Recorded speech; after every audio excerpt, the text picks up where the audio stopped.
This video is going over taping the end of your fish tape before sending it through a conduit. The reason for this is most fish tapes come with a pre-bent hook at the end. This is for when you're pulling wire, you can feed wires through there, hook them, tape them, and get your pull done. The reason you're going to be taping this is mostly because of this sharp edge. If you're pushing with no tape on it and you want to pull back, this edge can catch on couplings and stuff like that. So all you're going to do is start your tape a little bit behind the hook.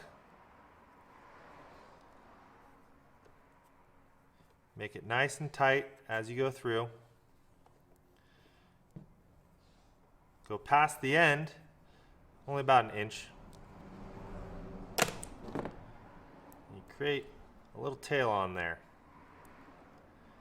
Now when you push it through, you have all smooth surfaces, nothing can get stuck on couplings, and you're good to go.